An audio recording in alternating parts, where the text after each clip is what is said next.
Hola, buenas tardes, buenos días, buenas noches a todas las personas que nos están escuchando desde los distintos puntos a los que estamos llegando.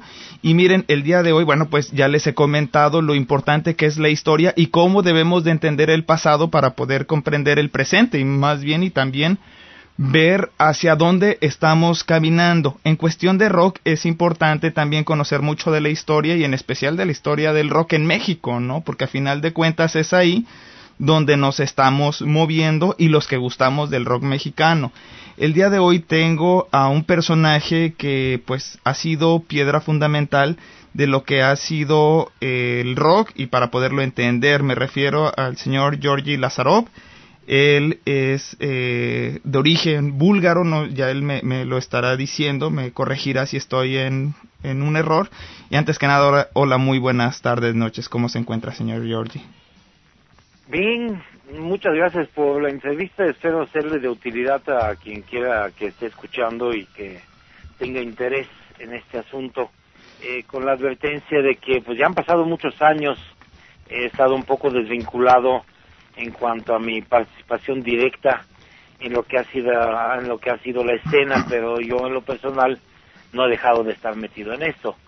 Y pues sí, soy de origen búlgaro, nací allá en Bulgaria, pero llevo ya 32 años viviendo aquí en México, donde he tenido toda la oportunidad de poderme desarrollar en este ámbito y en muchos otros ámbitos profesionales y personales. Entonces, pues, aclaradas las dudas, antes de empezar a hablar, bueno, pues del papel que jugó dentro del rock, nos gustaría entender un poco sobre usted. Es decir, usted nace un 18 de julio de 1956 en Bulgaria. Y antes de llegar a México, estuvo en Cuba, donde estudió historia, entiendo. Sí, te lo resumo rápidamente. Yo llegué en el 66 allá a Cuba porque mi papá tenía un contrato para la Orquesta Sinfónica de La Habana, y pues obviamente llevó a su familia y yo me fui con él. Tenía 10 años, pero ahí me encontré, pues había más estaciones de radio que en Bulgaria. En Bulgaria nada más había 2 estaciones, y en Cuba, deja las estaciones cubanas, se podía escuchar la radio norteamericana. Entonces teníamos a 90 millas, sigue bien estando 90 millas, porque es Miami, y a lo largo de, ¿qué te diré?, del 66 al 75 y del 77 al 80, pues estaciones como WQAM, WKWF, y había una estación de radio que era de Little Rock, en Arkansas, que es la famosa 1090, la KAAY, que tenía un famoso programa que se llamaba Beaker Street, que tocaba principalmente música no comercial, underground rock. Había canciones de más de 5 minutos, no las tocaban en la radio comercial, pero a lo que voy y a lo que te explico, en todos esos años yo empecé a escuchar la radio norteamericana porque la música que tocaban en aquel entonces era algo que no se acostumbraba escuchar en esos países como lo que era Cuba. Inclusive en México no llegaban los top 40 de Estados Unidos, excepto en covers que hacía gente como Johnny Laborel, por ejemplo. Uh-huh. Pero en Cuba se podía escuchar toda esa música. A mí me llamó muchísimo la atención porque primero era un idioma en que yo no sabía, que luego los 2 años ya aprendí. Y era el top 40 en el cual no había ningún tipo de discriminación musical. Ahí podías escuchar grupos de Motown, con grupos de Rhythm and Blues, con grupos de rock, con grupos de blues, de lo que tú quisieras. O sea, podías escuchar a B.B. King y después escuchar, no sé, a los Stones, lo que fuera. Y entonces era tan rica la música que tocaban que pues me quedé prendido. Y pues ya cuando tenía un poquito más de edad, a los 16 años, pues ya tenía un amigo en la escuela que era judío que me enseñó a tocar la guitarra de manera autóctona. Tuve un primer grupo, intentos de tocar en grupos, son muchos detalles, pero más o menos creo que te contesté la primera pregunta. Sí, de hecho, cuando empiezas a escuchar ese tipo de música, yo me imagino que a final de cuentas lo que entra por el oído se manifiesta en cuestión cultural. ¿No le provocó problemas eso en Cuba? Digo, en algún momento manifestó el ser rockero, ¿no? Sí, no, de problemas siempre tuve problemas, porque te voy a contar nada más 2 anécdotas. Yo estaba en una prepa que se llama, no sé si se llama ahorita igual, se llama Saúl Delgado, y la directora era una famosa que le decían la Marchetti, pero bueno. Y yo escuchaba música y pues estaba sentado en un asiento que está pegado a la pared. Un día se me ocurrió escribir en la pared Three Dog Night. Era el nombre de un grupo que pues, tocaba muy buenas rolas, y entre ellas una canción inclusive que era antirracista, la Black and White, pero en fin. Y escribí eso, y bueno, pues inmediatamente hubo un soplón que fue a decirle a la directora que yo escribía en un idioma que no era español. Me llamaron a la oficina, me llamaron de todos, que esas son esas 3 perras noches, que la penetración ideológica, de diversionismo ideológico, cultural, en fin, me echaron toda la Biblia encima, toda la Biblia comunista. Bueno, pues siendo extranjero, pues me la libré. La segunda vez, que fue un caso curioso, es que teníamos un grupito en el club búlgaro, un grupito malísimo por cierto, pero teníamos montadas canciones en inglés. Tenemos algo de Creedence, tenemos algo de, creo que los Doors, no me acuerdo muy bien, pero un día nos invitaron a la escuela soviética, porque en aquel entonces eran soviéticos, no rusos, sino soviéticos. Nos invitaron a tocar, a amenizar una fiesta que se suponía que iba a ser baile.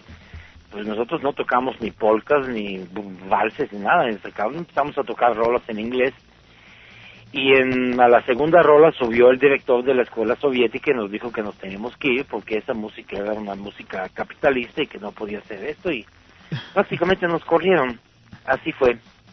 Wow. Entonces, son 2, hay muchas otras anécdotas, pero no podías llevar el pelo largo, te paraba la policía en la calle, te pedía carné, identificación, y cómo vestías, no podías usar jeans con campanas. Entonces, o sea, cualquier cosa así, te metían preso, tenías problemas, nos perseguían, o sea.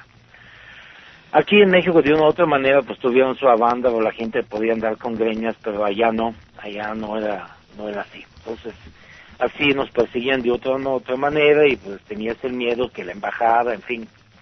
Es muy largo para estarlo contando ahorita. Yo creo que, no sé, algún día personalmente te podría contar más cosas. Por el momento ahí tienes tu segunda respuesta. Y de ahí, entonces, me imagino que allá mismo en Cuba estudió la universidad. ¿Qué estudió? Sí, bueno, ¿qué te diré? Primero, pues tuve que terminar la prepa, pero fui a una escuela que era una escuela inglesa. Estuve ahí como 3-4 años, que ahí todas las materias se impartían en inglés, porque era para técnicos extranjeros, para diplomáticos. De ahí me fui a la prepa cubana, pero el último año de prepa lo reprobé, tuve que repetirlo. Lo terminé en la escuela búlgara, el último año de prepa. Después fui a pasar 2 años de servicio militar, y en el 77, cuando regresé a Cuba, bueno, entré a la Universidad de La Habana durante 3 años. Estuve estudiando la carrera de historia. De ahí a mi papá le dieron un contrato en el 80 para venir a trabajar aquí en México, y pues dije, bueno, pues me gustaba la historia prehispánica y la precolombina, ¿dónde mejor que en México? Y me vine aquí a México. ¿En qué año llega a México? En el 80, ¿no? En el 80. ¿Y qué es lo que con lo primero que se encuentra cuando llega a México? ¿Qué me encuentro? Imagínate, después de vivir en Cuba, pues las tiendas, los coches, las calles, los discos de todo lo que había, revistas. ¿Qué te puedo decir? O sea, por ejemplo, lo que yo conozco, la expresión, no sé cómo se dice en español, lo que es given for granted, ¿me entiendes? Ajá, sí. La gente que vive aquí, pues toda la vida ha tenido lo que se tiene normalmente. Y cuando yo les explicaba que en Cuba no había ni esto ni lo otro, no me lo podían creer. Y inclusive tuve altercados con algunos amigos que que es que Che Guevara, y que si Cuba socialista. Digo, vete para allá, cabrón, para que veas cómo es esto de abres el refri, en el refri no hay nada, porque para empezar no hay luz y no funciona el refri. No tienes tela color, y si tienes en blanco y negro, te fue bien. Tú aquí fumas Marlboro, te tomas tu Coca-Cola, pero allá no hay. Te sales de tu cantón, te subes a tu coche y te vas a donde tú quieras. Allá no hay coche, no hay gasolina. Entonces, la gente aquí tiene una impresión muy falsa de lo que es aquello allá, y te está hablando del 80. Claro. Quizás a lo mejor ahorita ya la gente sabe más o menos cómo está por allá, pero en el 80 aquí la gente estaba aferrada de que, Cuba lo máximo, la libertad y bla, bla, bla, bla, bla. Pero bueno, eso era lo que me encontré aquí, de lo bueno y de lo malo, de todo. O sea, y entre las cosas que encontró aquí estaba el rock. bueno, el rock ya lo traía de Cuba, porque del 78 al 80 yo estuve tocando en 2 grupos allá, que inclusive salimos en la tele cubana, y constantemente nos contrataban para tocar en, bueno, ya no tanto bailables, sino para amenizar, y más que nada tanto de amenizar, pues la gente iba a vernos tocar, eso era todo. ¿Cómo se llamaban los grupos?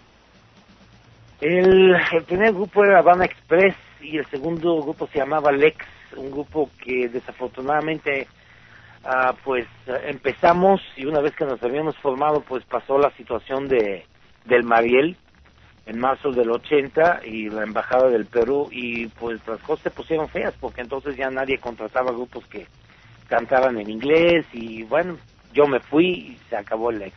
Oh, Y aquí en México definitivamente no, en México nunca toqué con nadie, pero sí inmediatamente en la UNAM pues estaba lleno de chavos rockeros, y me contacté de inmediato. o sea que llegó a la UNAM.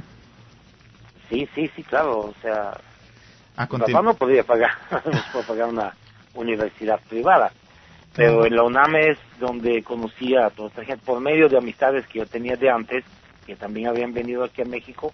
Me presentaron, uno de ellos era a Gustavo Solís del grupo Ramsés. En aquel entonces me llevó a varios de los ensayos de ellos, me acuerdo del bajista Juan, estaba Rafael Puyol en la guitarra,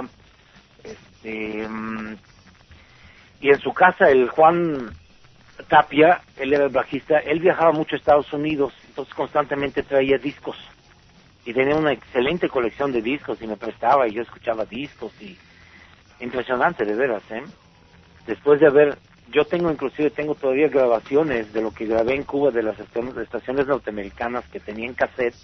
Justamente he estado transfiriendo toda mi música de cassette, la he estado digitalizando. Okay. Tengo de los programas y tengo de todo, pero aquí no necesitaba cassette, aquí estaban los discos. Y digo, y fue un paraíso para usted porque a final de cuentas le gustaba el rock. Sí, mira, somos rockeros, no me hables de usted, es una... Claro que es el paraíso porque déjalo de la música, las oportunidades que había. Sí. Te voy a ahorrar las preguntas de una u otra manera. Mira. A ver, vamos. Para eso me lo han preguntado gente, yo inclusive estoy escribiendo una autobiografía breve para subirla en algún sitio, pero esta parte, te resumo. Entré a la UNAM, ¿no? Tenía estos cuates, iba a tocadas de lo que había, los hoyos funky, tú te acuerdas. Entonces, un día, pues la UNAM, para variar, pues estaban en huelga, y yo tenía un amigo que vivía en Atlanta, Georgia. Este amigo, el famoso Vázquez, lo conocí en Cuba, era un cubano que logró pelarse cuando lo del Mariel, entonces fue a vivir allá. Y como yo estaba en México, él estaba en Estados Unidos, pues la comunicación era inmediata. Me dijo, oye, pues vente para acá. Y como estaba la UNAM en huelga, yo me senté a un camión, llegué hasta la frontera, regresé por unos papeles. Otra vez me hice el viaje de aquí a México en camión hasta Atlanta, 3 días. Era toda una odisea, pero en fin. Y ahí cuando estaba en Atlanta, pues obviamente había conciertos. Vi a Jethro Tull, vi a Saga, vi a Van Halen, vi inclusive un grupo que se llamaba The Ricks, que sacó una rola en el soundtrack de la película Heavy Metal. Bueno, había muchísima actividad. Y pues antes, me acuerdo, en Estados Unidos iba a estar el concierto y en la entrada te empezaron a repartir biografías de los grupos, folletos, fotos. Todo eso yo me lo traje para acá en México cuando regresé.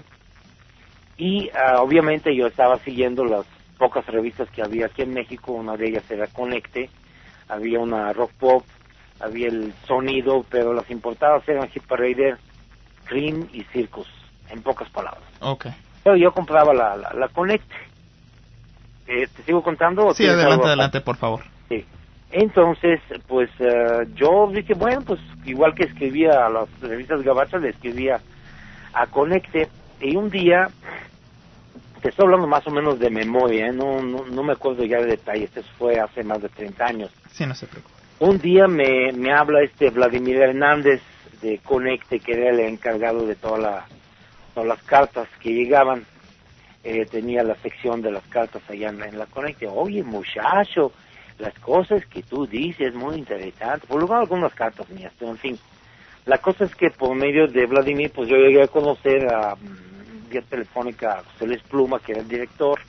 Y le dije, oye, pues sabes que he estado siguiendo la revista ustedes. Lo que pasa es que, mira, sabes, siguen aferrados a lo mismo. Aquí no salen de los Kings, de los Doors, de Creedence, de Led Zeppelin. Es siempre lo mismo. Hay otros grupos nuevos, hay cosas más interesantes. Mira, yo, y además todo el tiempo lo que sacan son recortes y fusiles de tal y tal revista, porque yo he comprado de todo. Sí. Pero mira, yo acabo de ir a Estados Unidos, me traje material de esto y esto. Me dice José Luis Pluma, oye, pues trate un artículo del Saga, ¿no? A ver qué rollo. Y le llevé un artículo, le gustó, pues hasta ahí mismo me lo pagó, me encargó otros artículos y así fue como entré en Conecte. Que con los años, aparte de Conecte empecé a escribir en Rock Pop, luego sacaba una revista que se llamaba Rock Cola, que era un póster enorme, pero la biografía del grupo. También en algún momento, durante un año, estuve escribiendo un periódico que se llamaba El Uno Más Uno.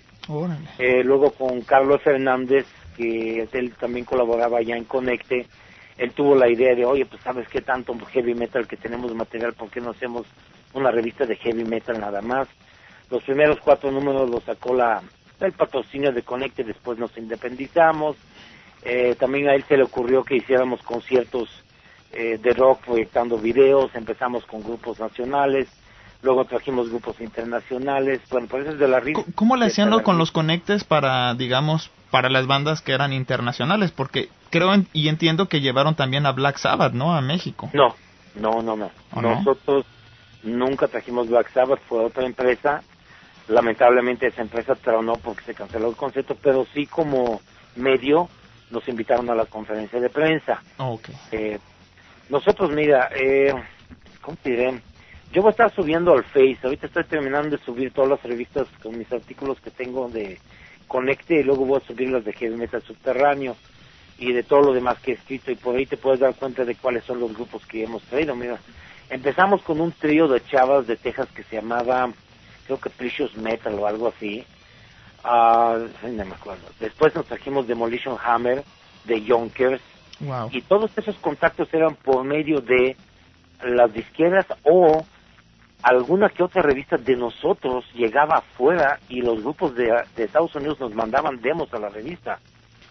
A otro grupo que creo que era de... Georgie, ¿fueron pioneros en traer bandas internacionales a México? Sí, te puedo presumir que con la idea de Carlo, que él fue el que dijo vamos a hacer eso, nosotros fuimos los primeros en traer grupos extranjeros a tocar aquí a México. Wow.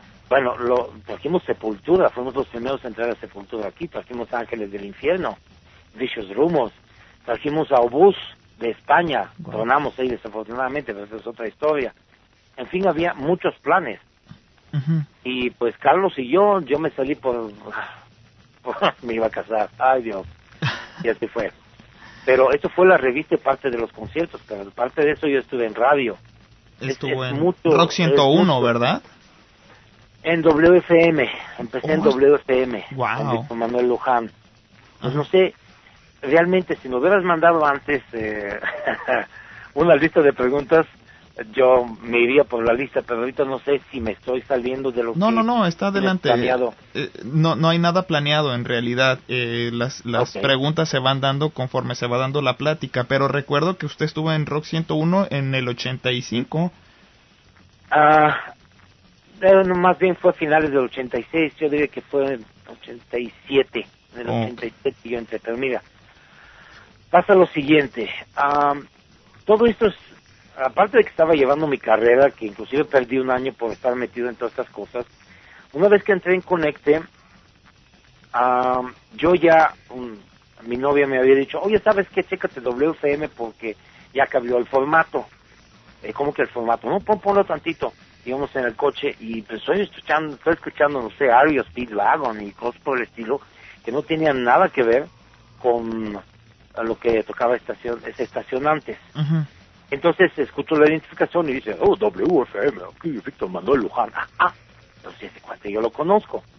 Lo que pasa es que un año antes, yo también, pues oye, tantas estaciones de radio escuchaba aquí, y había una estación que se llamaba Radio Triunfadora. y ahí había un programa cuyo nombre ahorita se me escapa, no quiero ponerme a pensar cómo se llamaba porque me olvidan otras cosas. Y había un programa de radio de Luján que lo hacía creo que en Monterrey o en Guadalajara, y lo mandaba aquí y aquí lo retransmitían. Era un programa de 1 hora que puro rock. Sí. Entonces yo hablaba a la estación y me hice ya cuates con el operador porque lo pasaban hasta las 11 de la noche. Un día él me llamó, oye, voy a una fiesta, me acompañas ahí en esa fiesta que era el cumpleaños de la que después era mi chava, y esa chava fue la que me dijo, oye, aquí está Luján en WFM. Le hablé a Luján para felicitarlo y para hacerle sugerencias de, oye, pues toca esto y lo otro, ya viste qué disco salió. Dice, oye, tú que sabes tanto, a ver, vente que para acá vamos a tomar un café. Fui a la estación de radio, nos tomamos un café, nos pusimos a platicar, y él me dijo, oye, ¿te gustaría quedarte a trabajar aquí conmigo? Porque pues, veo que sabes y necesito a alguien que me eche la mano. Entonces lo que yo hacía principalmente con él era darle información de todo lo nuevo que salía, buscar en las tiendas los discos nuevos, claro, los pagaban de la caja chica, para que él programara, yo le ayudaba para escoger las rolas, le ayudaba para hacer los, ¿cómo le dicen? Las viñetas o algo así, que es anunciando la canción y despidiendo la canción. ¿El storyboard? ¿Cómo? La escaleta, ¿no? Es...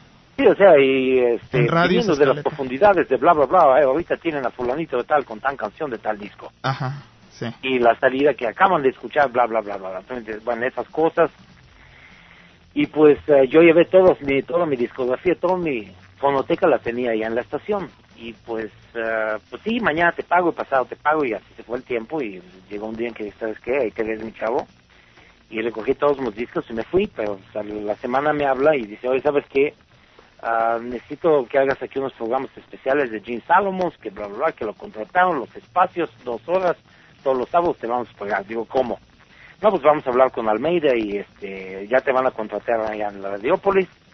Y pues sí, me contrataron y yo cada semana cobraba mi cheque, empecé a hacer programas especiales. O sea, yo le mandaba a Luján el guión en seco, lo grababa, yo iba a las 6 de la mañana el sábado, mezclaba porque yo aprendí cómo mezclar todo, pegar las máquinas, fondo, con voz en seco, con la música, editaba todo y se lo dejaba el programa al operador para que lo pasara.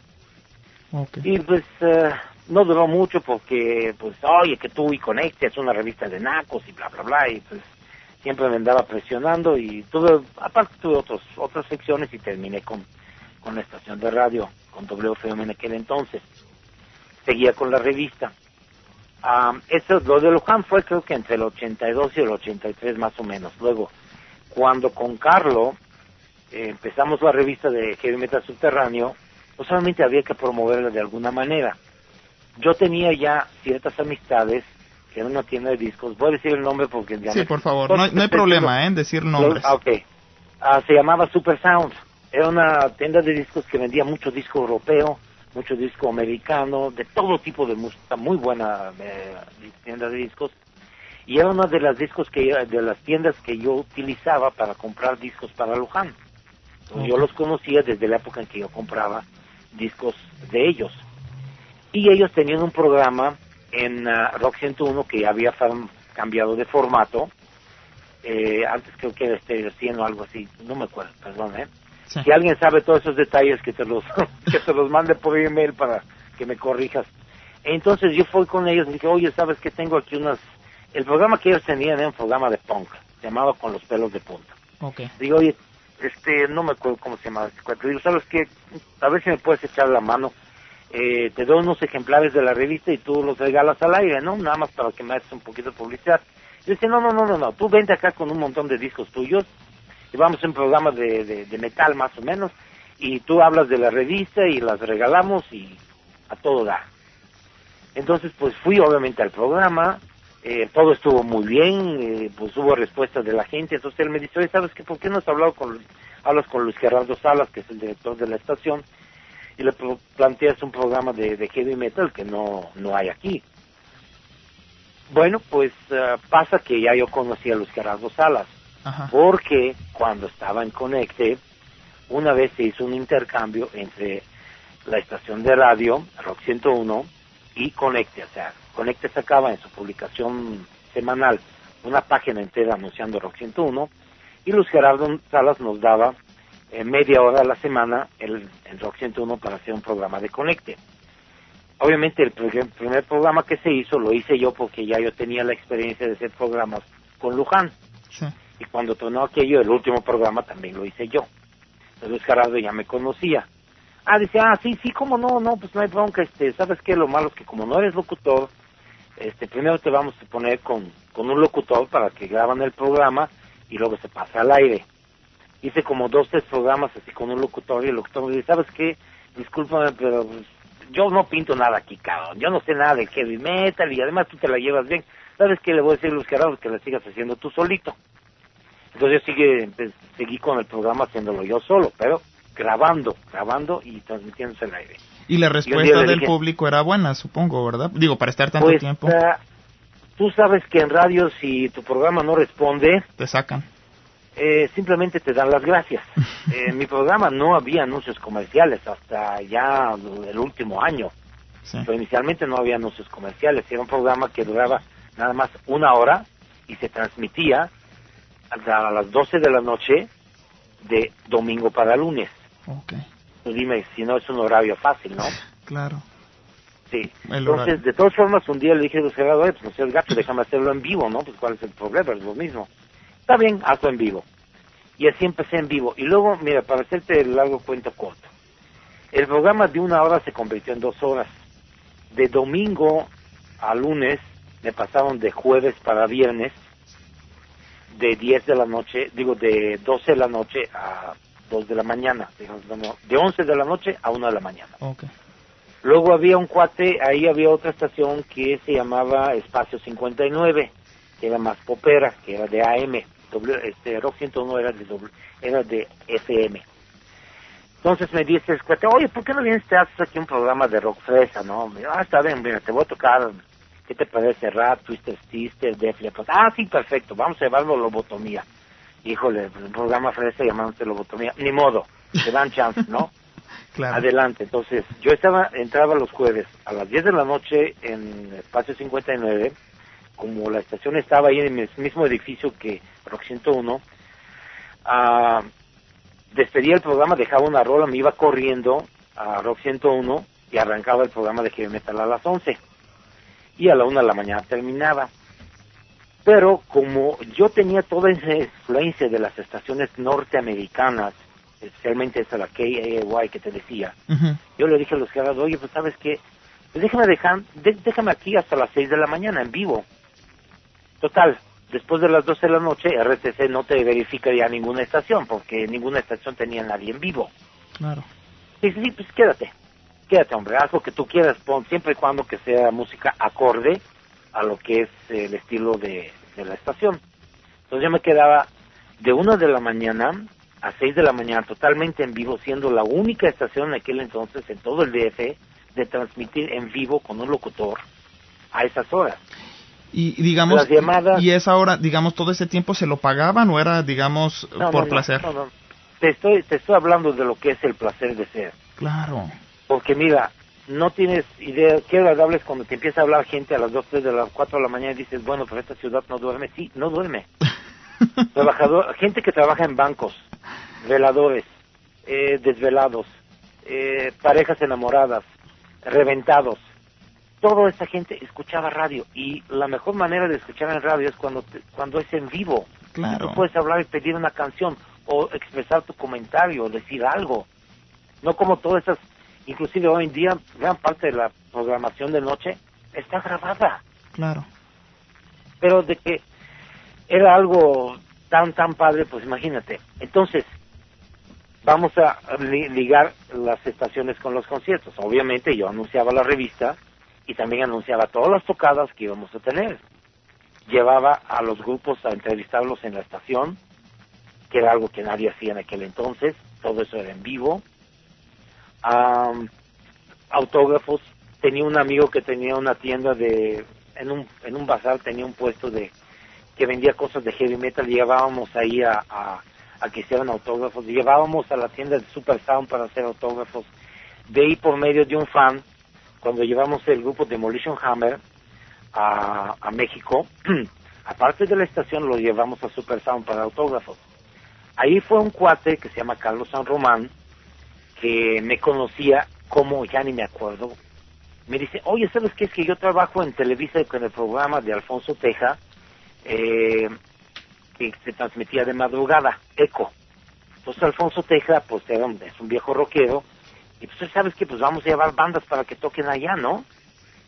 Y el primer grupo que llevamos a Televisa a tocar fue un grupo que se llama Savage Trust. Entonces, también...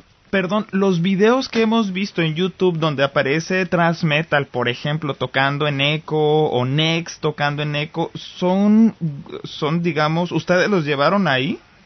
No, lo que pasa es que ese programa, a través de ese programa, ellos conocieron de, oye, sabes que Transmetal, Next son grupos nacionales, tocan bien, son buenos, porque existía la organización Avanzada Metálica, la disquera Avanzada Metálica y la organización Escuadrón Metálico, a la cual pertenecían Next y Transmetal. Pero quiero terminar lo de radio y revistas y conciertos, para hablarte de eso también. Entonces, por medio de Alfonso Teja y Carlos San Román, pues llevamos acá todos los grupos que tocaban ahí en Televisa. Y la respuesta fue increíble, hay gente que lo grabó. Yo te debo de confesar, de todos mis 3 años en Rock 101, de todo lo que he hecho en radio, tengo media hora de grabación que me la pasó un cuate. Eso es todo lo que yo tengo. O sea, yo no grababa mis programas. O sea, no tengo no soy narcisista. Ya. No tenía ese ego. Y ahora resulta que hubiera sido bueno que los grabara para acordarme, pero no hay. Pero bien, todo eso obviamente duró hasta el día en que yo le di a Carlos las gracias y sabes que pues yo me voy a casar y además mi mujer. Afortunadamente hoy en día ex mujer no era nada rockera, en fin, y ahí terminó, en el 90 terminó todo este rollo. Pero también había a finales de los 80 hubo otras personas que se interesaron en promover lo que es el rock nacional, porque había muchos grupos pero no había ni lugar donde tocaran, no había revistas que publicaran sobre ellos, no había estación que los tocara, todo estaba muy cerrado, nadie los conocía. Uno de los fundadores, déjame hacer memoria, uno era Gustavo Solís, el de Ramsés, otro era Omar Escalante, que era un empresario. Inclusive en algún momento apareció Arturo Wizard, que era el cantante de Luzbel. Había otros, un par de, no me acuerdo ahorita quiénes más, pero ellos iniciaron lo que era el Escuadrón Metálico, que era una organización que juntó a todos esos grupos, Inquisidor, Transmetal, Next, Luzbel, los que había, y buscamos locales, dimos publicidad, y los grupos se presentaban, y más o menos de las entradas se trataba de seguir con la organización y que se repartiera algo entre los grupos. Pero también de ahí surgió la idea, bueno, si ya está esa organización, pues vamos a grabar esos grupos. Claro. Vamos a grabarlos y vamos a sacar sus discos. Entonces, yo me involucré en lo que es la compañía de discos porque yo tenía muchos nexos en Estados Unidos.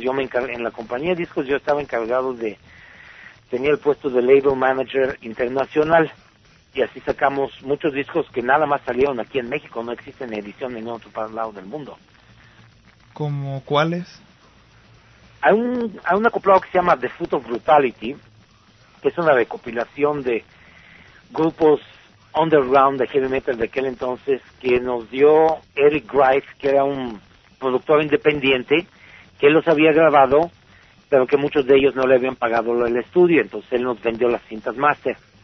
Yo decidí hacer un acoplado para de esa manera promover esos grupos y después de alguno de ellos sacar ya lo que es el LP completo. Para la versión de CD de ese acoplado sacamos una rola de Transmetal inédita. Wow, en aquel entonces era algo increíble. Pero uno de los grupos independientes que sacamos fue Savage Trust, por ejemplo. Nos conectamos con una compañía fíjate, todos esos nectes que yo tenía, los tenía por medio de la revista. Porque yo también me suscribí a una revista que se llamaba Kerrang, y ahí aparecían direcciones de disqueras y de grupos. Y yo les fui escribiendo a todos. ¿Kerrang era la española o la de Estados Unidos? No, te estoy hablando de 1980. Oh, sí. Y 83 es la inglesa. Oh. Kerrang, cuando era una revista que escribía de rock. Sí. a partir de 1990, yo el último ejemplar que recibí de Kerrang fue el 92, y así como lo abrí, lo tiré a la basura. O sea, para chafiar, olvídate. Si existe hoy en día Kerrang, no tiene nada que ver con lo que era hace 30 años. Okay. Y es sencillo. Entonces, ya estás ligando los puntos, ya ves cómo está todo. Sí. Pues esta telaraña está conectada de una u otra manera. Claro. Tengo que irme a un corte muy breve. No me voy a tardar. Tengo que hacerlo por cuestión de exigencias de las frecuencias. Pero señores, no te preocupes. Acuérdense que yo estuve en radio, sé lo que es. Señoras, señores, no se despeguen. En un momento más regresamos.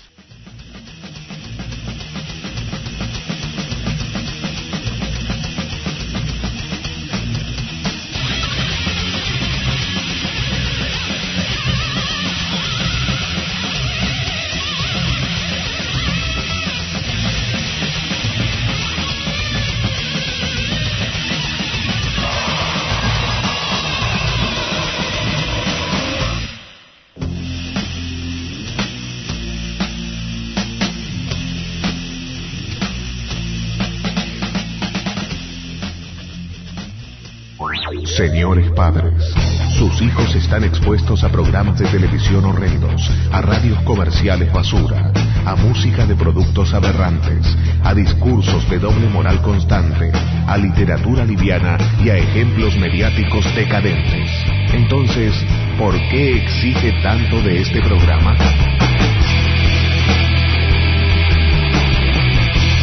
En caso de que el mundo se desintegre, no es tan difícil de entender.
XHSA, La Voladora Radio. XH Ameca Meca. La Voladora 97.3 FM. 97. La Voladora Radio. La Voladora Radio Comunitaria.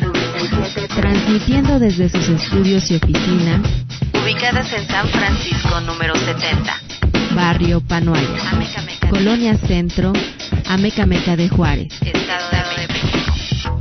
Somos miembros de la Asociación Mundial de Radios Comunitarias y de la Red de Radios Comunitarias de México. Somos adherentes de la otra campaña, La Voladora Radio, Un proyecto de La Voladora Comunicación, Asociación Civil. 97.3. La Voladora Radio. Yo soy esta radio. Un lugar diferente, un espacio abierto.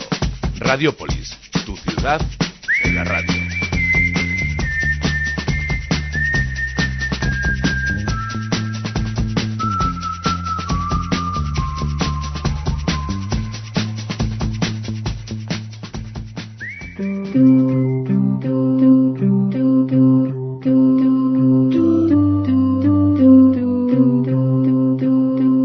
Una radio comunitaria no solo se escucha, se construye.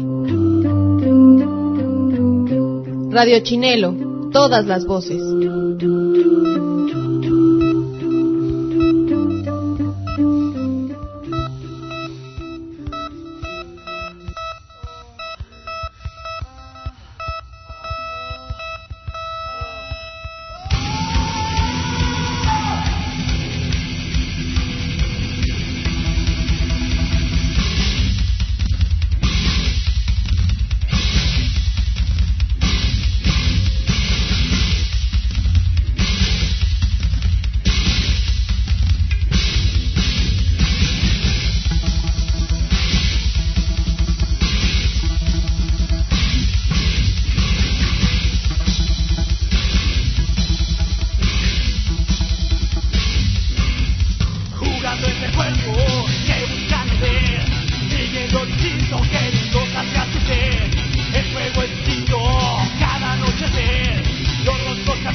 Cambia ya tu cuerpo, comienza a notarse.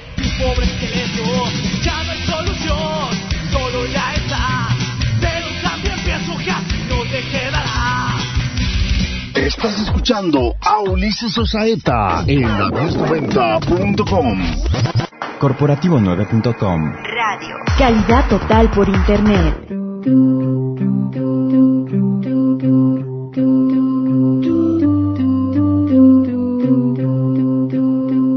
Una radio comunitaria no solo se escucha, se construye.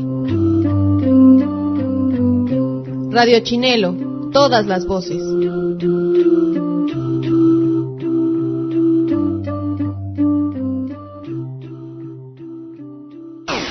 Escucha la 1090.com con Ulises Osaeta todos los viernes de 9 a 10 de la noche aquí en la 1090.com. Corporativo9.com. Radio. Calidad total por internet. Radiomático.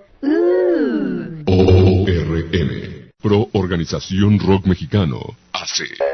Conectado a través del aire la radio, de un lado y del otro. Una línea.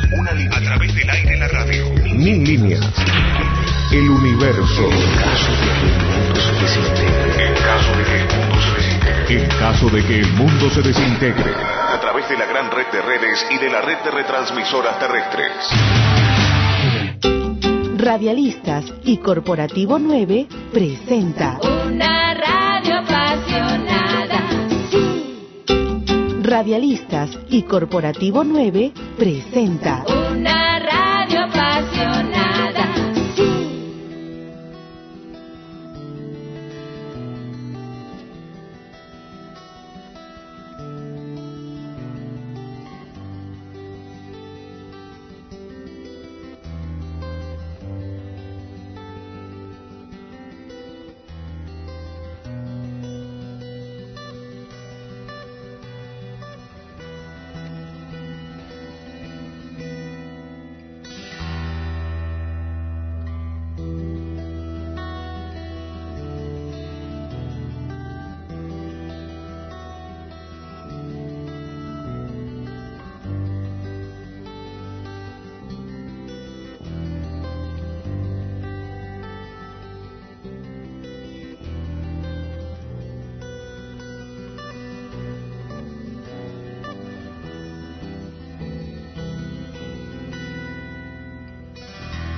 Bueno, señoras y señores, regresamos 991-7736 con el área 626 para que se comuniquen con nosotros o a través de internet, a través de la cloaca@hotmail.com. Yo soy Ulises Osaeta, muchas gracias al equipo técnico, gracias a la Voladora Radio 97.3 FM en Amecameca, Estado de México, 98.4 de FM Radiopolis en Sevilla, Radio Pirata La Intrépida en San Salvador, capital de El Salvador, 97.8 de FM, 96.5 de FM de la Universidad Nacional de Santa Fe de Bogotá en Colombia, el Toca Toca, y la nueva 1090 AM aquí en Baldwin Park, California, también gracias a Radio Chinelo en Cuernavaca, Morelos. Estoy platicando con Georgie Lázaro, pionero y promotor del metal y del rock a nivel general en México.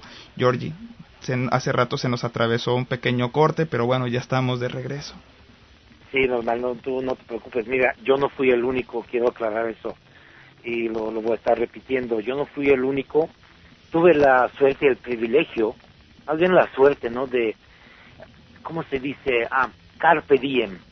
De captar el momento, de aprovechar el día en que se presentó todo esto, y pues la gente así me va a recordar como el primero, pero yo no soy nada del otro planeta. Como te decía, Carlos también estaba en esto. José Luis Pluma de la revista Conecte también es un viejo rockero y sigue rolando en lo mismo. También me ayudó muchísimo en ese aspecto. Luis Gerardo Salas, de una u otra manera, aunque terminamos mal, por otras cosas que te voy a contar, pues también me ayudó. Gracias a él yo estuve tanto tiempo en Rock 101 y pude hacer lo que pude hacer. El Doc Mendoza. ¿Perdón? El Doc Mendoza. No, el veterinario Mendoza. El Doc. Como le decíamos que era tan viejo que porque caminaba de puntitas que cuando nació la tierra todavía estaba caliente. Y le decíamos al Doc Mendoza. Ahí sigue rolando el tipo. La mata ya le llegó a la cintura. Sí, así es. Pero bueno, él también, el Doc estuvo a cargo de la seguridad de los eventos durante varios años en los conciertos de Heavy Metal y Casagrande, que era la empresa que organizaba los conciertos. Era el encargado. Pero el Doc siempre estaba metido, el Doc estaba en Avanzada Metálica, el Doc estaba en el Escuadrón también. Bueno, ya te lo habrá dicho, ¿no? Sí, así es. Pero para que veas que el mundo es un pañuelo. Entonces, yo te decía algo de finales de los 90s, bueno, durante los 90s, después que me casé, pues obviamente me desvinculé de todo esto. Lo único que hacía de vez en cuando era con el restaurador. Yo compré un restaurador para hacer las portadas de las ediciones que hacía la Avanzada Metálica, o sea, los discos que sacamos, yo diseñaba las portadas. Ajá. Pero también durante mucho tiempo, cuando nos dependizamos con Carlos, con la revista que es mi Subterráneo, que también sacamos varios números de otra revista pop que se llamaba Rocker, pues yo hacía todo lo que es el diseño gráfico de la Heavy Metal Subterráneo. Y después que me retiré, de todos modos, yo de vez en cuando le hacía los diseños de las revistas que Carlos seguía con Heavy Metal Subterráneo.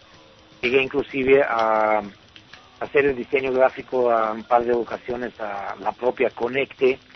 En fin, entonces hubo un momento en que pues en el 2004, pues cuando se vino aquí la devaluación, hiperdevaluación, o sea, el peso se cayó, o sea, me quedé sin chamba. Ajá. Entonces yo había vendido mi coche para comprarme una computadora, hacía diseños gráficos en la casa, que eso me lo enseñó otro personaje que se llama Pablo Williams, que ahí mismo donde hacíamos Heavy Metal Subterráneo, donde hacíamos Conecte, era otra empresa de diseño gráfico, y yo iba ahí a que me hicieran los negativos. Yo lo conocí a él y él me enseñó cómo trabajar en diseño gráfico, lo que era la computación en Mac. Okay. Entonces, aprovechando todo esto, pues ahorita yo estaba sacando adelante algunas chambitas. Pasó que el Carlos San Román, después del 85 que se cayó el edificio WFM allá en la Roma, pues ellos cambiaron primero el Hotel de México y después se fueron a lo que es Tlalpan 3000. Ahí estaba Radiopolis, Televisa, y sigue estando. Sigue estando todavía ahí.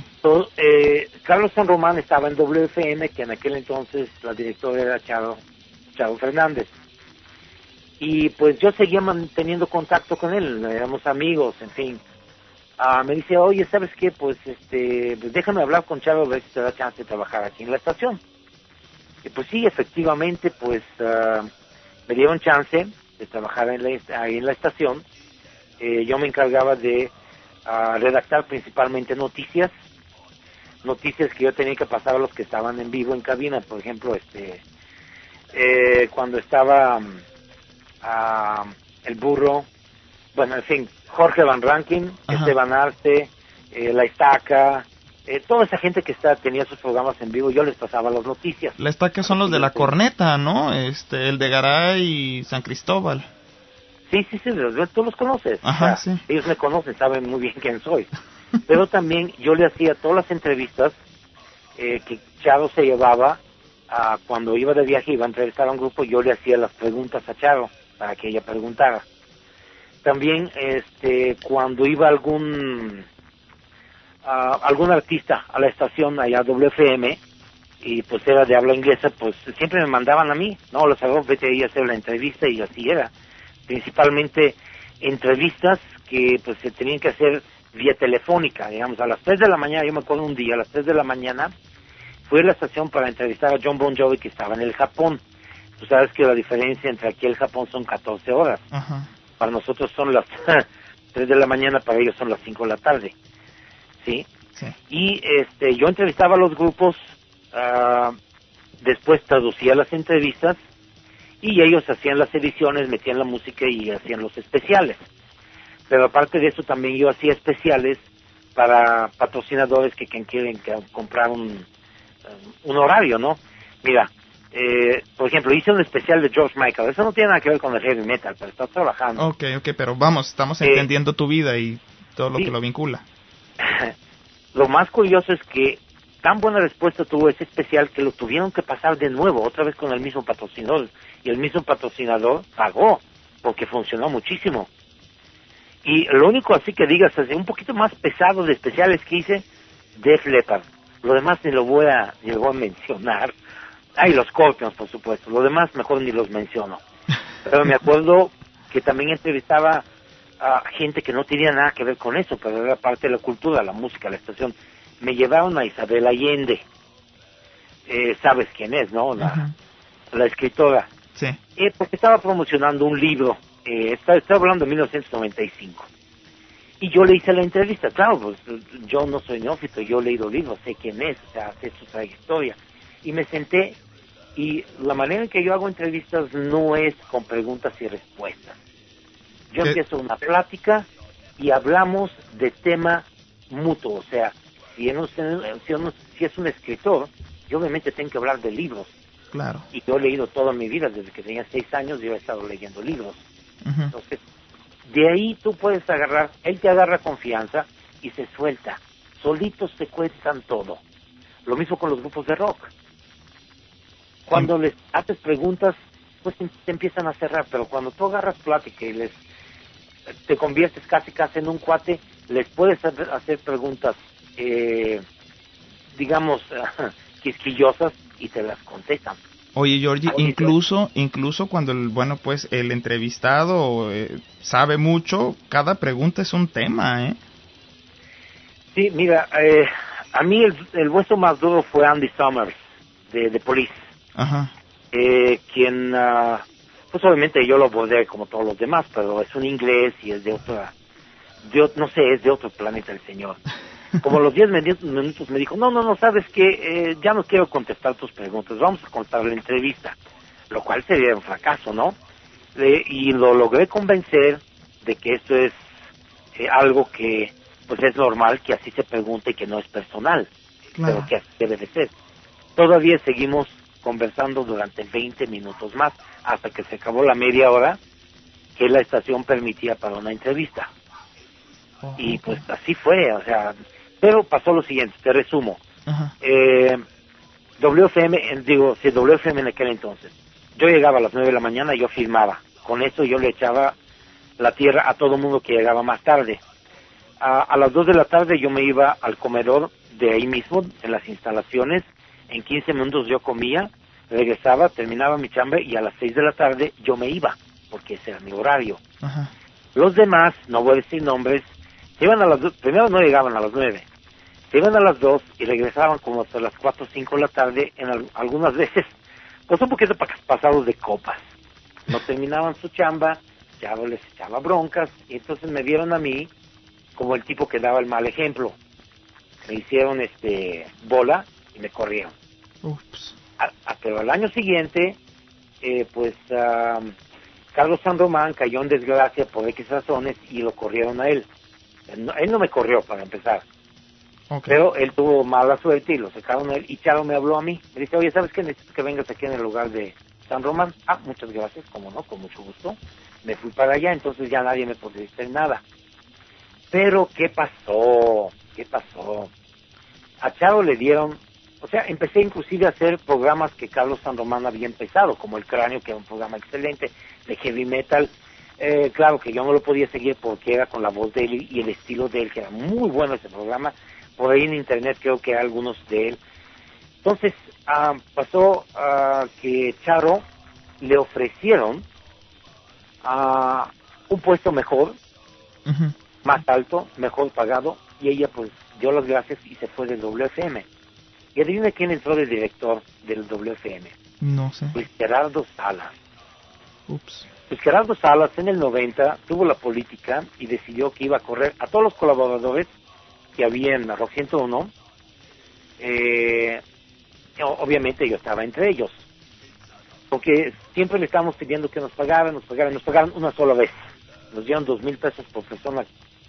En aquel entonces 2,000 pesos, de cuenta que eran creo que $20 o algo así. En 3 años yo vi $20. Pero deja eso. Me sirvió la estación y le di y saqué todo el provecho que yo pude. Claro. Entonces él dijo, bueno, ¿sabes qué? Lo que pasa es que ya no puedes transmitir en vivo. Y ahorita lo vas a empezar a grabar. Ah, bueno, está bien, lo vuelvo a grabar. No, pero te van a producir esta chava y esta chava, que eran un par de chavas que él ya sabes que... o sea, entonces digo, ¿sabes qué? Perdón, pero estos dos viejas no saben nada de rock, menos de metal, y no saben nada ni de producción. Dije, ¿me van a editar el programa? No, nada más te van a supervisar. Ahí te ves, chavo. Entonces, obviamente me corrió. Claro. Y llega él a Rock 101, hizo una junta, ya venía con su equipo, y pues bye Lazarov me mandó a volar. 6 meses después demostró realmente que no daba el ancho para ser un director de WFM, como lo quería hacer Televisa, porque yo ya tenía la experiencia de Luján, ya yo sabía lo que era Televisa, cómo se trabaja en Televisa. El año anterior también había trabajado, sabía. Pero el tipo llega y piensa que, como en Rock 101 era una estación que le dio su tío, y aquí era a nivel familiar, que le iba a ser igual, pero no, es Televisa, papá. En 6 meses le digan, ¿sabes qué? Ahí te ves, chavo. Y lo corrieron. Wow. Bueno, para terminar los 90, yo me quedé sin chamba y tuve que recurrir a hice mi propia revista, la cual se pagaba con anuncios de compañías de discos, que ellos me pagaban con CDs que yo vendía en el Chopo, y ese dinero yo utilizaba para imprimir la revista y regalarla. Yo no la vendía. Se pagaba con la publicidad, por supuesto. Y yo sacaba obviamente una ganancia de la cual yo podía vivir. Pero llegó un momento en que ya las disqueras pues empezaron a pedir facturas. Ok, yo te doy los CDs, pero dame una factura. Y yo no podía dar eso porque no estaba dado de alta. Ya después me di, pero ya para qué. Entonces tronó eso y pues tuve que recurrir. Mi ex suegra me consiguió una chamba de maestro de inglés. Y de eso estuve viviendo durante años. Okay. Y ya después de esto, lo poco que he estado metido en el rock, en el 2002 me divorcié, me fui de Morelia y conocí a un cuate que todo el mundo allá le dice la Barbie, que tiene una tienda de discos que se llama Tacos Rock.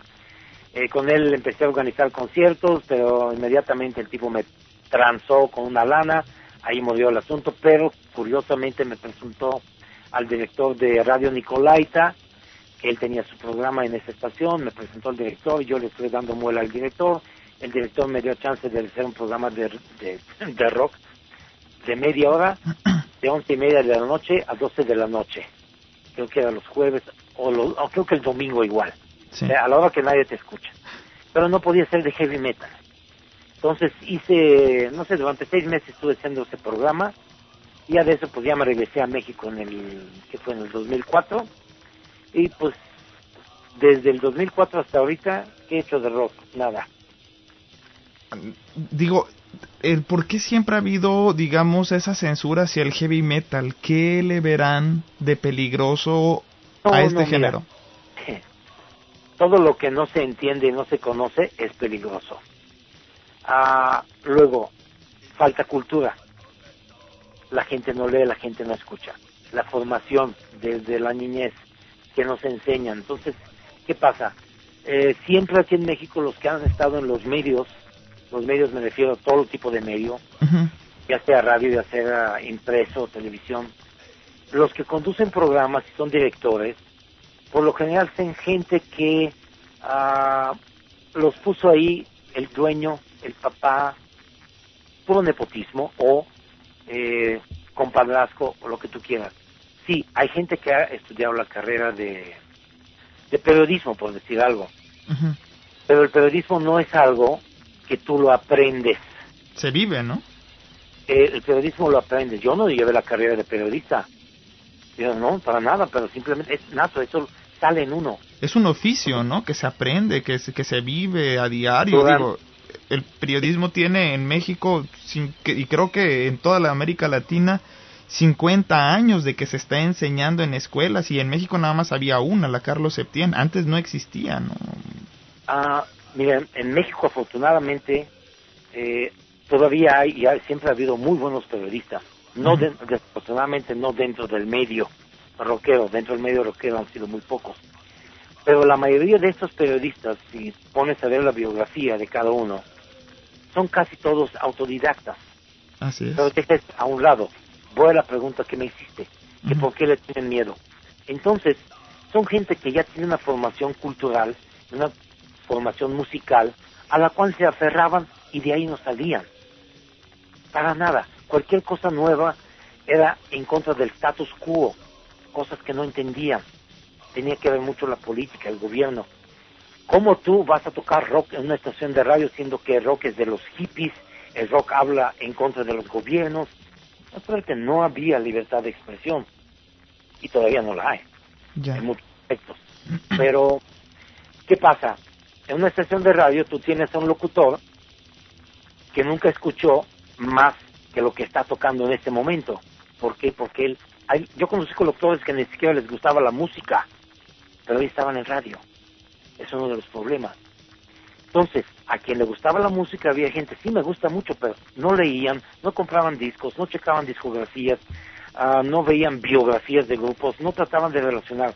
Si este cantante está en este grupo, a ver, ¿dónde estuvo antes? Y cuando armas árboles genealógicos, ¿sí? La historia de rock es increíble.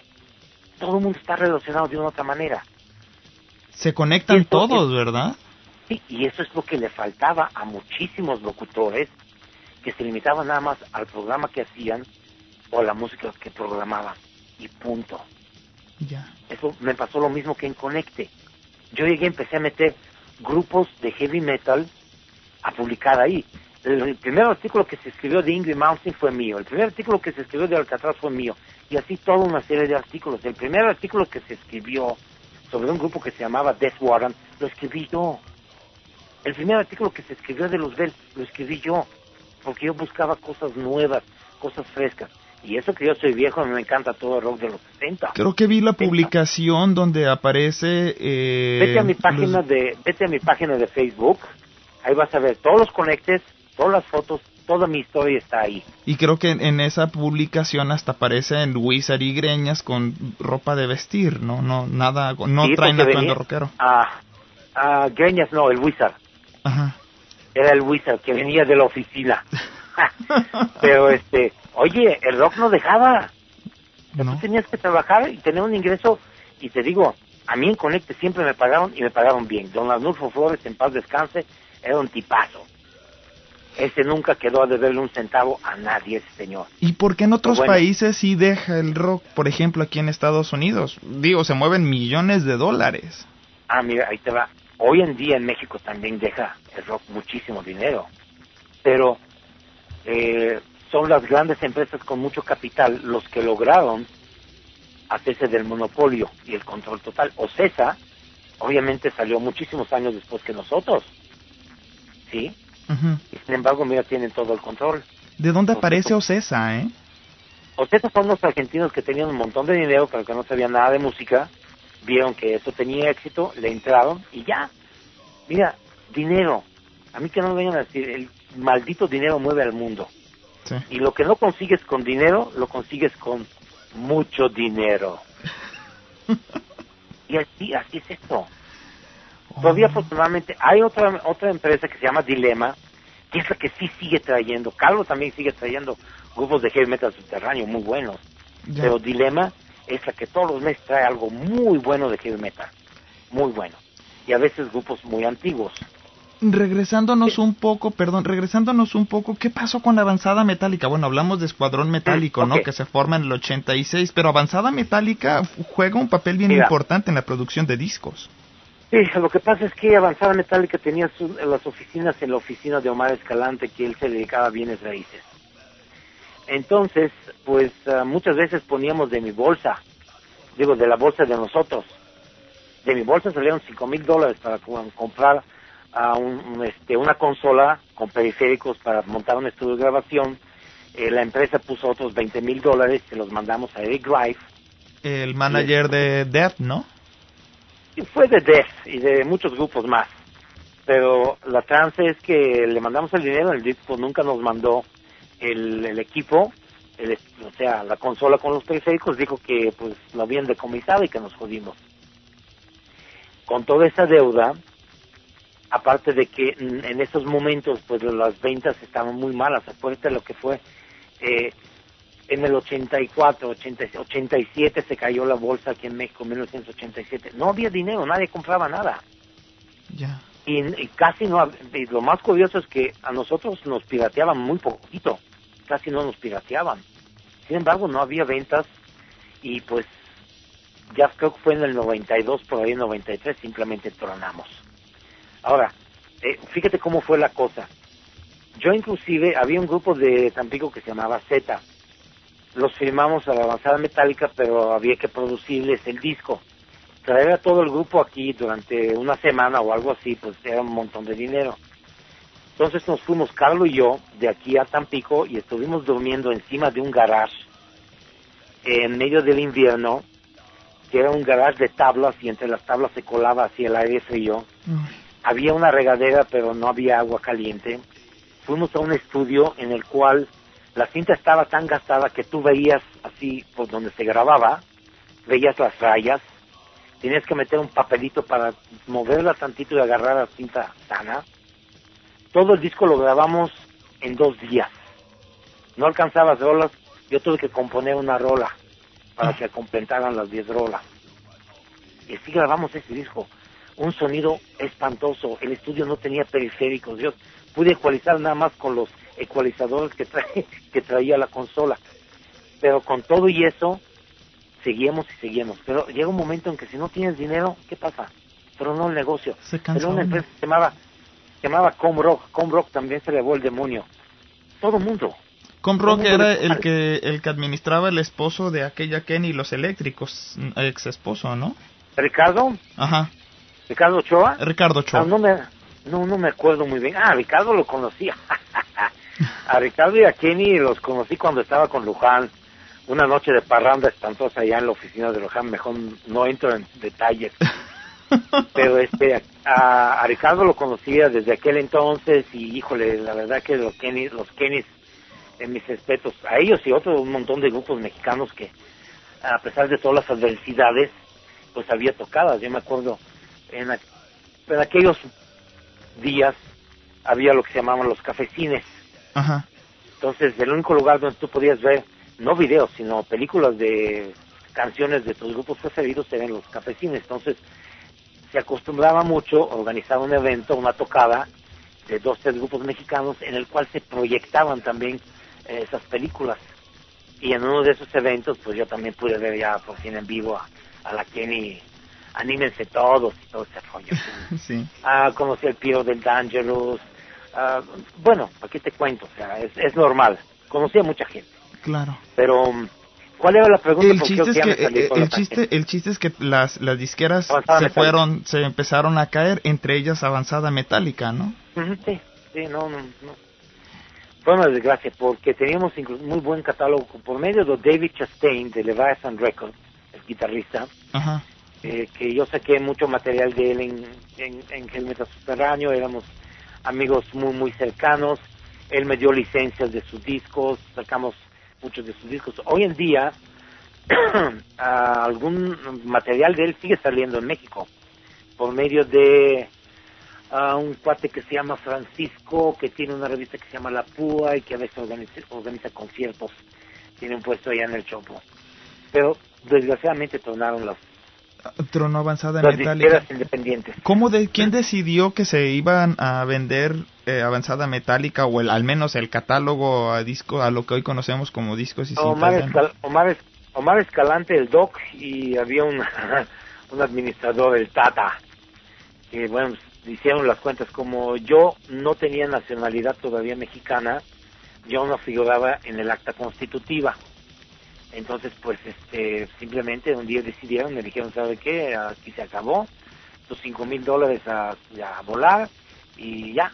Perdió el dinero, es decir, supongo, Discos y Cintas Denver ha de haber dado una buena cantidad, el catálogo era grande y tenía... Bueno, el dinero que le dio Denver a Omar, supuestamente se utilizó para pagar las deudas que había, que eran renta, pero en fin, a estas alturas ya me vale gorro. Lo que pasó, algo muy curioso, es que discos, ¿cómo se llamaba estos discos? Eran Phoenix, no me acuerdo. Ajá. Lo tengo por ahí, pero se me va el avión.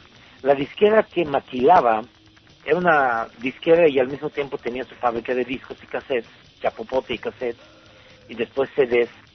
Este cuate que maquilaba, pues él se quedó con almacenes llenos de discos de Avanzada Metálica, que pues él se quedó con ellos porque Omar no le pagó. Entonces llegó un momento en que él ya los iba a tirar a la basura y me hablan y dice, oye, tengo todo esto aquí, ¿qué onda? Lo voy a tirar a la basura, ¿no lo quieres? Te lo regalo. Digo, sí, ¿qué onda? Pues voy, ¿no? Hice no sé cuántos viajes con el coche y me traje no sé cuántas cajas de discos, y esos discos me los compraba un cuate Reinier de Alemania, que él de vez en cuando venía en aquel entonces, creo que tiene una página en internet, y compraba todos esos chapopotes, se los llevaba a Alemania, y después yo se los mandaba inclusive por correo a Alemania y por carga, y era un muy buen negocio. Pero simplemente un día pues ya cerraron la fábrica y tiraron todos los discos, yo no tenía almacén donde guardarlos. Sí. Y así fue el final de Avanzada Metálica. ¿Y cómo vio, digamos, todo ese trabajo, todas sus portadas? Porque de repente yo veo las portadas que hicieron ustedes en Avanzada Metálica y después veo las portadas que hizo Discos y Cintas Denver, y si hay un abismo de diferencia, Pues eso es decisión de Denver, o sea, la disquera que adquiere los derechos de un producto tiene obviamente todo el derecho de cambiar la portada. Tú mismo has visto un mismo disco con 2 o 3 diferentes portadas, por ejemplo, edición japonesa o edición canadiense, y varían. Sí. Entonces lo que sacó Denver fue su decisión. Si yo hubiera sido Denver, sacaba exactamente la misma portada. ¿Cree que Avanzada Metálica, al desaparecer, se apagó el movimiento metalero en México? Porque yo sí lo noté, ¿no? Un poco. No, simplemente se cambió hacia Denver. Denver empezó a hacer todo lo que estaba haciendo antes Avanzada Metálica. Aunque Denver después metió rock urbano. Una compañía de discos no, si a mí me preguntas, a nivel profesional, una compañía de discos no se debe delimitar única y exclusivamente a una línea musical, a un género. Uh-huh. Pero cuando una vez te pegan el sello, ya no te puedes zafar. Yo viví durante años de ser el ícono del heavy metal, entonces yo no podía hablar de los grupos viejos que a mí me gustaban. Pues yo nada más tenía el derecho de hablar del nuevo metal, que perfecto, me encantaba, me siguen gustando y me siguen encantando. Pero I had my skeletons in the closet. Lo tenía que encerrar en el closet, su esqueleto. Sí, exactamente, tenía mis secretos musicales. O sea, en aquel entonces yo no les podía contar a nadie que cuando viví en Cuba, yo trabajé durante varios años en una discoteca de DJ, porque era una chamba. Claro. Tenían que hacerlo, y pagaban. y aparte de eso salías pedo todas las noches. Con todos los tragos que te regalaban. Y se tocaba en una discoteca a finales de los 70. Claro. No tocaba Black Sabbath, definitivamente, ¿entiendes? Por supuesto. Entonces, otras disqueras fueron las que continuaron con lo que dejó Avanzada Metálica. Mira, yo tengo aquí mi revista, la que yo hacía, de la Gaceta Rockera, en la cual se anunciaban un montón de disqueras, porque pagaban. Nada más te voy a decir 2, 3 cositas. A ver. Había una disquera que se llamaba, déjame ver, creo que era Opción Sónica. Sí, aquí está. Opción Sónica, Sonic sí. News, Opción Sónica se llamaba, era un sello independiente. Que además promovían música electrónica, Opción Sónica y pop y todo eso. Pero ellos se anunciaban aquí en mi revista. Ajá. Era uno de esos sellos. Había otra disquera, espérate, ahí te va. ¿Dónde está, caray? Otro sello independiente, pero era muy underground. ¿Cómo es que se me ha olvidado? Discúlpame, Ulises, de veras. Discos Go-Go podría ser. No me senté a prepararme, ¿me entiendes? No se preocupe, pero podría ser Discos Go-Go, Rocotitlán. Bueno, existía también Discos Rocotitlán. Lástima que también Rocotitlán tornó como disquera y tornó como local, que es muy lamentable, porque en Rocotitlán estaba donde uno podía ir a ver algunos grupos. Aunque ahí perdón, pero ahí tronó, bueno, pues tocando un poquito lo de Rocotitlán, no tronó porque el rock no dejara, sino más bien porque tuvieron broncas los botellos. Eso fue algo que ellos mismos me platicaron, tanto Sergio Arao como el Mastuerzo, mira, ¿no? Pero sí había ya se había, no restringido, sino había una cuestión económica, porque ya a mucha gente se le hacía un poquito caro la admisión, se le hacía un poquito caro lo que cobraban adentro por las bebidas. En fin, los grupos creo que les fallaron en las pagas a algunos. Siempre hay problemas. Cuando hay dinero de por medio, siempre hay problemas. Híjole, mano. En fin. Bueno, no me acuerdo ahorita de la otra disquera esta que era muy buena, que es, bueno, Dilema. Dilema tenía antes creo que una disquera, pero creo que estoy divagando. Sí, definitivamente había otras disqueras que siguieron con lo de Avanzada Metálica y también con otros géneros.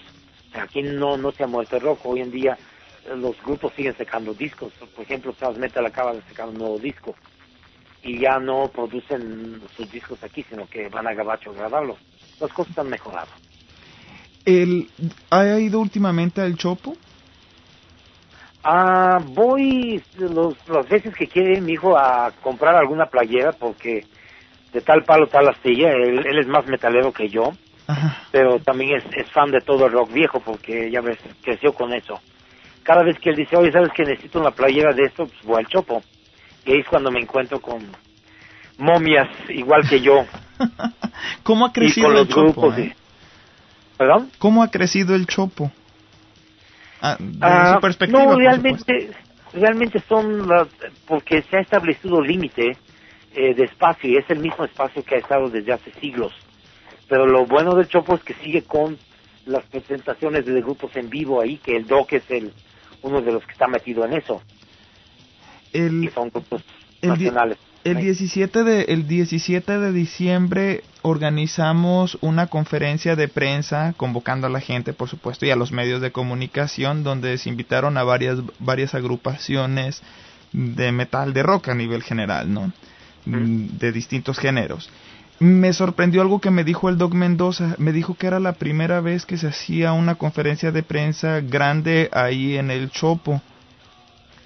Pues si te lo dice él, pues te lo tienes que creer, porque él es el que siempre ha estado ahí. Yo me ausenté ya muchos años. A lo que voy es que, digamos, el Chopo tiene la infraestructura. ¿No se ha aprovechado mucho de la infraestructura del Chopo hoy en día? Mira, ellos, hasta donde yo sé, es una organización. Tiene su directiva, obviamente. Tienen una especie de comité que son los que deciden qué hacer y qué no se hace, y reglas y demás cosas. Así como han mejorado muchos aspectos del Chopo, pues también se han perjudicado otros, pero todo eso va de la mano, tú lo sabes. Claro, entonces, claro. No es decisión del DOC, sino decisión del comité del Chopo. El DOC hace propuestas, ¿Entiendes? Tocas propuestas y se las aceptan, bueno, está bien, si no, no. Como historiador, a manera de ensayo, ¿se ha imaginado alguna vez hacia dónde va el rock, digamos, basándonos desde su historia en México? Mira, yo cuando me metí en esto, ya te diste cuenta que me metí por una casualidad, Uh-huh. pero con el interés y el afán de hacer partícipe, de aportar lo que yo tenía, ¿cómo lo diría? To share, de compartir, Uh-huh. todas mis cosas, todos mis conocimientos, toda mi experiencia, con toda aquella persona que tuviera el interés de aprender algo más. Eso era mi intención, compartir, más que nada. No era ni para sobresalir, no era ni para abrir nuevos caminos, simplemente la cosa se dio porque había llegado el momento. Era el momento, se dieron las condiciones, afortunadamente. Yo tuve el interés, nunca gané realmente de esto, Uh-huh. pero digo con orgullo, híjole mano, cómo lo disfruté, Conoció tantos lugares, conoció a tantas personas que hoy en día lo recuerdan. Digo, desapareció por un tiempo, sin embargo, por ejemplo, yo hablo con muchos músicos, entre ellos con Sayi Montaño de Dashboard, que fue el que me hizo el conecte para esta entrevista, y como él, muchas personas lo recuerdan. Es que mira, a mí realmente no me gusta hacer esto, pero es que Sayi y no sé cuánta gente más me he estado feo, oye, pero es que habla y no me gusta estar en el foco. Yo lo que hice, lo hice. Y ya, si alguien lo recuerda, pues qué bueno. Pero estoy muy desconectado y me trato de mantener alejado porque, a pesar de que tengo ganas, no tengo las condiciones como para volver a hacer algo. No sé si me explico. O sea, yo quisiera seguir aportando, yo quisiera otra vez estar metido en esto, pero las cosas han cambiado muchísimo.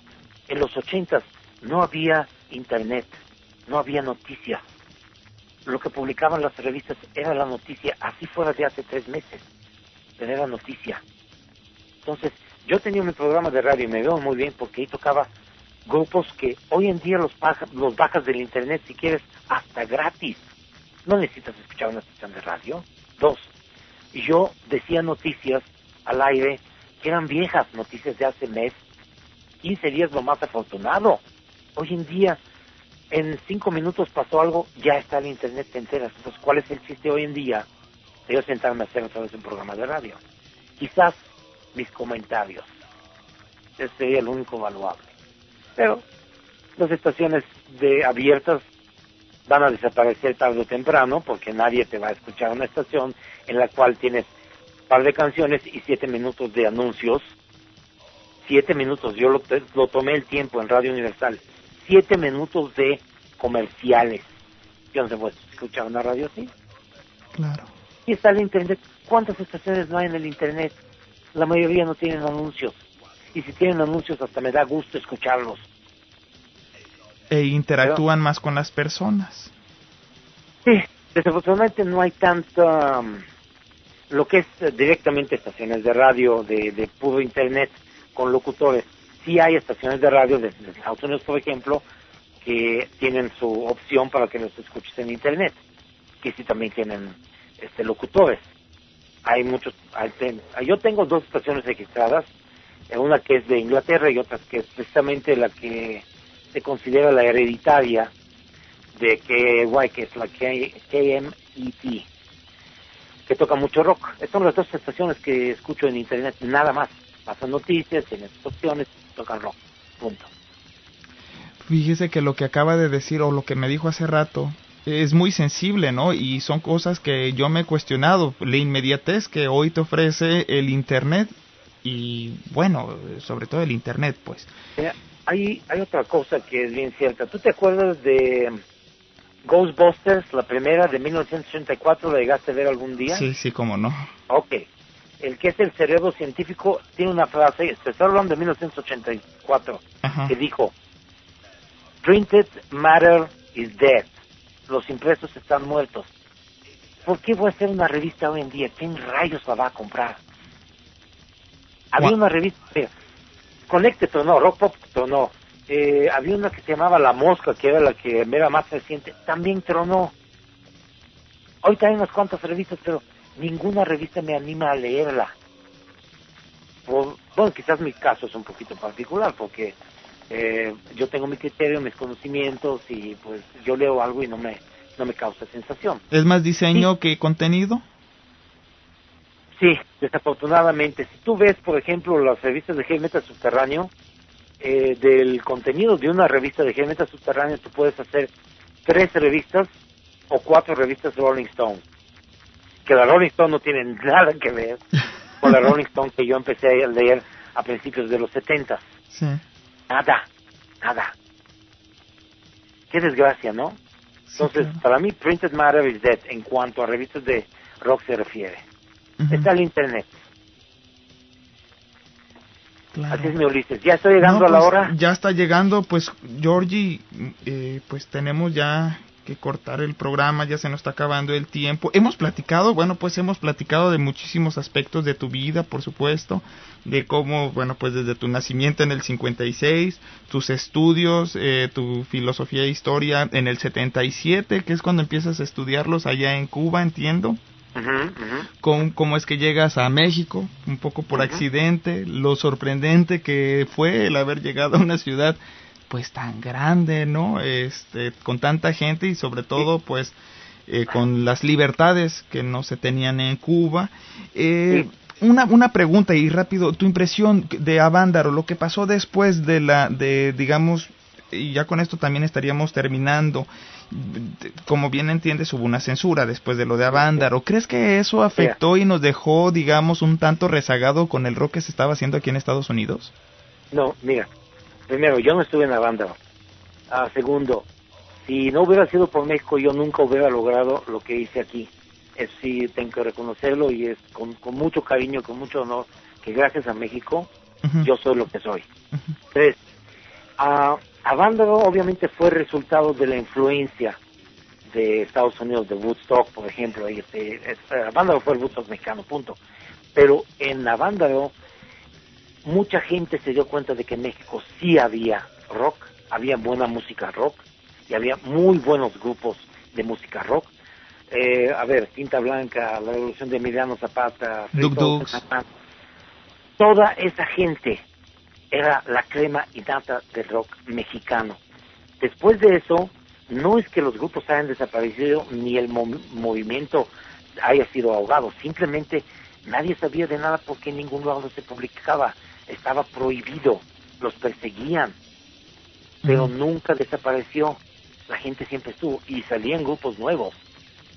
Y afortunadamente, a mediados de los 80 aquí en México, primero con WFM, con Luján y sus desmadres, que él fue el iniciador de todo esto, luego con Luis Gerardo Salas, con Rock 101, ya, se acabó.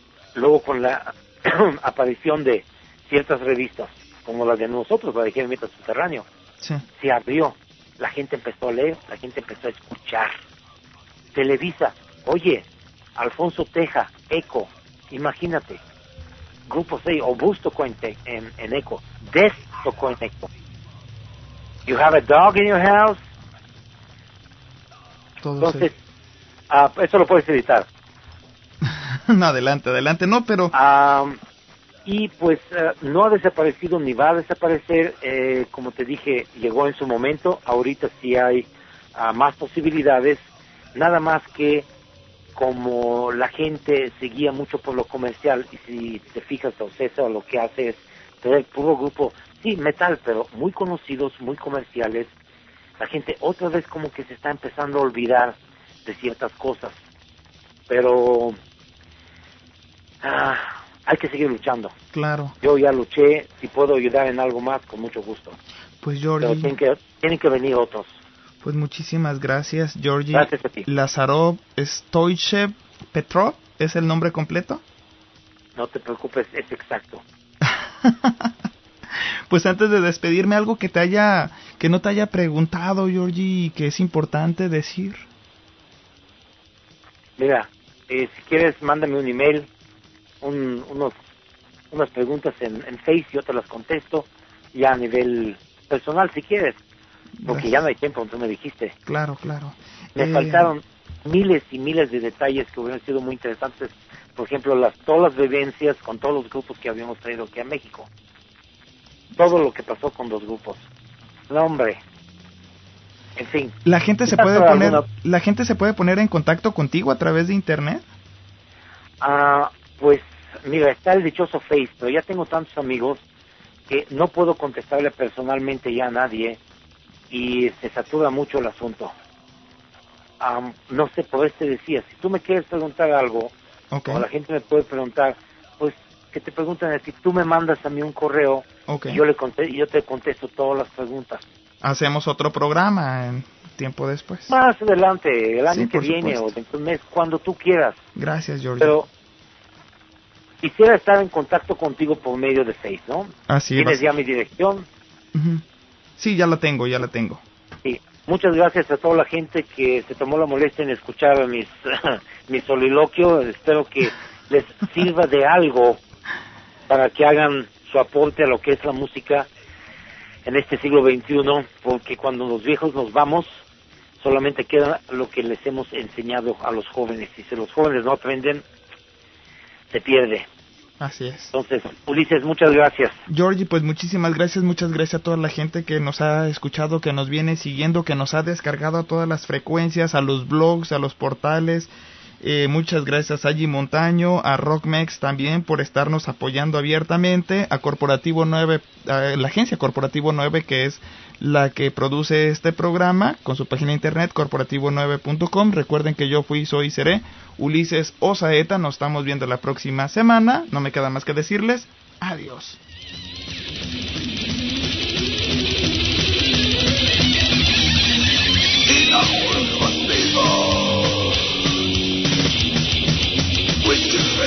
Historia.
Escuchas a Ulises Osaeta en la 1090.com. Corporativo9.com. Radio. Calidad total por internet. Corporativo9.com. Radio. Calidad total por internet. Corporativo9.com. La radio inteligente. Ulises Osaeta está aquí en la 1090.com. Llanto amargo tras un cristal, un rostro oculto en tinieblas. Justo a la hora, ella está aquí, recorre el tiempo sin fin. Tierra bastante cuando la palabra que no entiende. Maldita la hora que estuve aquí, no encuentro un refugio para saber quién es ella. ¿Quién es ella? ¿Quién es ella? ¿Quién es ella?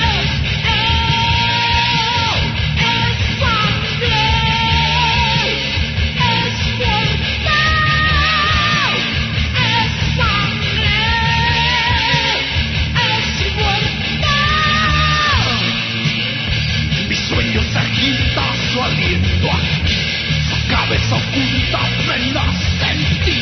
Él quiere matarme, llega hasta el fin.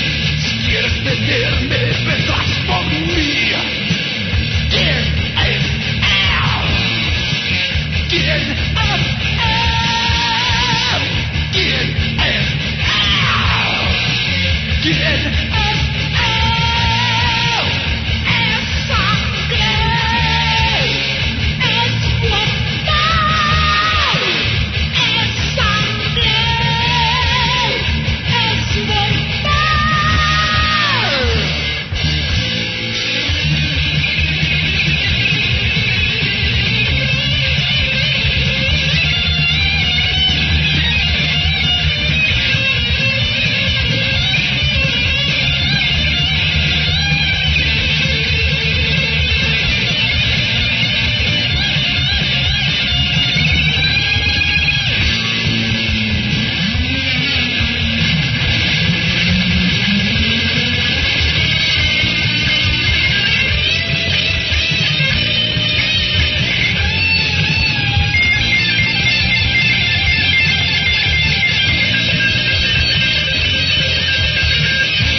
Retransmisoras.